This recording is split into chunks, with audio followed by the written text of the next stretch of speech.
The camera angle will be very weird because my phone is upside down, and I'm just here to talk lah anyways. So I shall be open tonight. I keep looking forward to talk, but the camera is at the bottom. Years ago, not years lah, but it's probably like a year ago.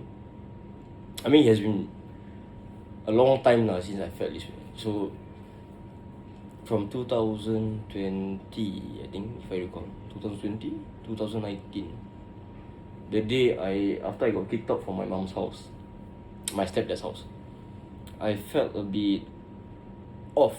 I wanted to off myself. You know, the S word. Wow. I was very down. I wouldn't say depressed because I didn't get myself like properly checked, didn't get consulted whatsoever. So I don't like self-proclaim I had depression or whatever. But I was just in a very bad state. I really wanted to off myself so bad. And I've always had the thought of like attempting it. Back then now no, now the thought of attempting it doesn't linger as much or I just anymore at all. But the thought of not existing, yeah, it does exist. It's like, oh, my brain like, what, if I don't exist, would it be better for certain people? Would it be better for my friends, my family? You know, like less burden on your plate whatsoever lah. It does, does happen. I do think about it like once in a while. A lot of times actually, not just once in a while. But why was I depressed, quote unquote depressed, back then? I was just, I don't say I couldn't handle the pressure of what I was going through in life. I think I just couldn't take it. Too much things was going on, and I always felt like good things could never come to me, you know. And okay, I'm very appreciative of what I have, who I have, whatever it is in the world. I am very appreciative of it because I've been through worse. I know what it's like to not eat for days. I know what it's like to fucking walk a long as distance, 10, 20, 30 kilometers just to go somewhere, just to meet my friends. But I don't have a vehicle, I don't have a bicycle, I don't have money to take the bus, take a train. So I'm like, oh, let me just walk there. Let me just walk an hour or so just to meet my friends.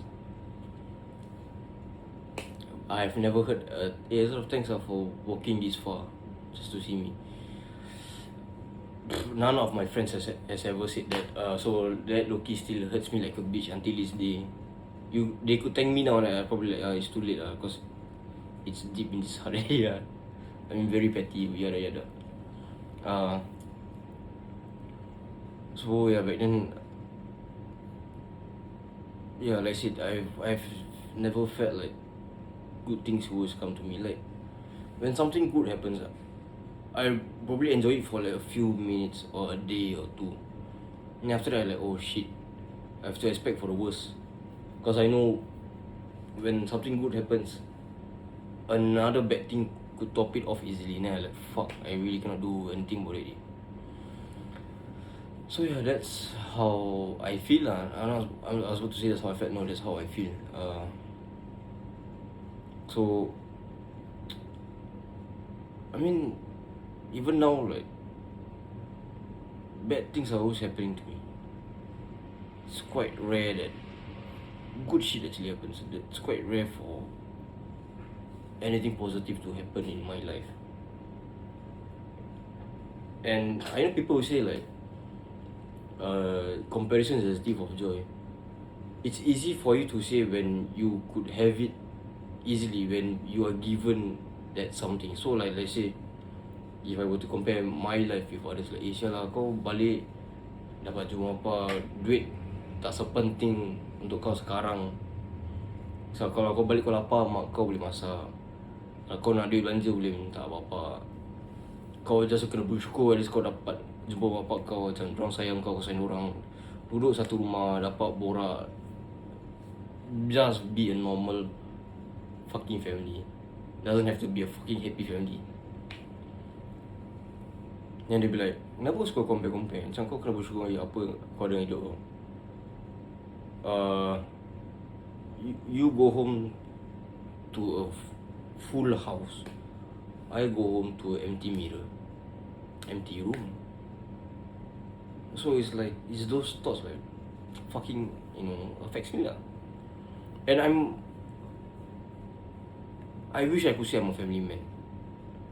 I don't mean by saying like I'm not a family man at all. If I could be a family man, I would 100% be a family man. I would put my family above everything else. If I had the ability to, but I don't. And like people say macam, like if I were to compare like money, if I was really living in a stable income at all since back then, and I could probably fully pursue my studies. But I had to drop out of high NITEC because I had to work, because I was paying for shit. I had to survive. Everything was on my fucking shoulder. So like fuck high NITEC, fuck studying, let me just work.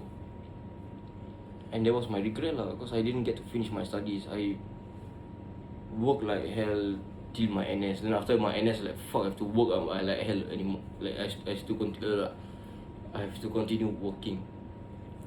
I was in diploma, part-time diploma, but I had to drop it because of the fucking work was. The hours were just not it lah, and the school timing just not it. Legit every fucking day, I have to reach by, I think what 8 PM, 8:30 to 10:30. I finished work at 8:30 and I was from Tampines. Then I have to wake up. I have to reach my site at 7 AM. I finished class at 10:30. I reached home around 11:30 to 12. It was too legit just tiring. People say just ride all out for 2 years. It's easy for you to say when you have your diploma because you had all the support in the world. You had no money your family will give you. You could probably say, oh aku tak ambil, aku tak terima. Yet they still offered you. You are being offered. You are not the one who has to do it. You know what I mean? You are given a hot tea with ice in it. You are given a cold drink straight out from the fridge. I had to take a fucking hot ass drink and put ice in it and fan it by itself. You know what I'm trying to say? I have to put in effort to actually have what I want. You are being given straight out of fridge, just like that. So I'm sorry that I have to compare, because I feel like I don't know anyone who has gone through as much as me, who is as affected in life as me. I'm not trying to act edgy like I'm the person who goes through the most. No, I'm just setting out what I feel, and I'm getting tired of it lah. But I'm not gonna off myself whatsoever. But if there was suddenly things happen and sadly I have to move on with life, or I could stay in this world, I'll probably move on with life, move forward to the other world. Although I know damn well I'm not ready for the afterlife, I would just go for it. And people tell me just macam redo, baca doa je surah banyak. It's not as easy as you say, And people who usually say that to me are living in a better life. I hate when people who are living better than me is telling me to hold on, to stay longer. It's easy for you to say. Pasal ibaratkan you are telling a homeless person, stay strong, while you go home to an air-conditioned room with a fucking cold water system at home, with food and shit at home given out to you just like that. It's easy for you to say when you are living that life. It is not easy for the person who is suffering. So before you say shit, I try to be encouraging and try to think. Think. Is this what they actually want to hear? Do they want to be heard, or do they want to be given an advice? Just think about it. And this is just to all my friends, you know, like sometimes all I just to be heard. And instead of just saying shit, bro, try to help. What the fuck? I know I'm always lacking of something that I always need help with something. As much as I try to be an independent person, and just know I'm a man who suffers a lot. And this is me trying to be more open by saying whatever I'm saying now to a fucking video, to a fucking channel that I think only like one person watches this. So yeah, I think that's enough of me opening up, and I don't think so I will be opening up at all anymore. Cringe, emonya.